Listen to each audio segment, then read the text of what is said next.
नरमा मुलायम मुंह में घुल जाने वाला दम पुख्त बनाकर तैयार करेंगे, जिसके लिए हमें बहुत ज़्यादा चीज़ें नहीं चाहिए होंगी, ना ही बहुत ज़्यादा मसाले। इंतहाई कम चीज़ों से हम इसको बनाकर तैयार करेंगे।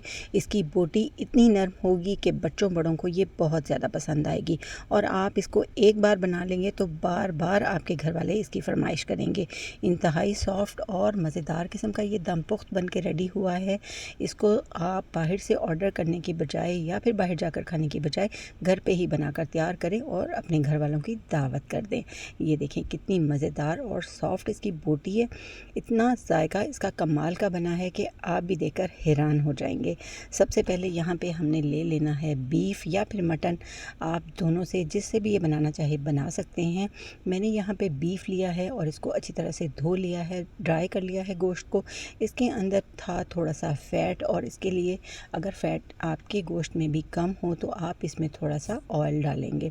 मैंने भी इसमें ऑयल डाला था, लेकिन फ़ैट इसमें मौजूद था गोश्त में, इसलिए थोड़ा ही ऑयल इसमें हमने यूज़ किया है। अच्छा, यहाँ पे ले लेनी हमने सबसे पहले मट्टी की हांडी। इसमें अपना गोश्त शामिल कर देना है, बीफ हो मटन कोई भी, और चर्बी वाला हो तो ज़्यादा अच्छी बात है। इस तरह से सारा ही हांडी में सेट कर देंगे। उसके बाद लगाएंगे यहाँ पे प्याज, टमाटर और लहसुन, जो कि हर चीज़ यहाँ पे साबित है, ज़रा भी मेहनत की ज़रूरत नहीं है। बस ये सारा काम मट्टी की हांडी खुद ब खुद कर देगी। आप इसको समझ लें कि ये जादू की हांडी है। हरी मिर्चें शामिल कर देंगे, कुछ खड़े मसाले जाएंगे इसमें, सारे ही मसाले इसमें थोड़े थोड़े आपने ऐड कर देने हैं। नमक जाएगा, काली मिर्च जाएगी, 2 गिलास भर के पानी के शामिल कर देंगे और इसके ऊपर डालेंगे ऑयल या घी, जो भी डालना चाहे डाल देंगे। अब इसमें सारी चीज़ें आपने अपने पहले ही सामने बनाकर सेट करके रख लेनी है ताकि कोई भी चीज़ इसमें मिस ना हो।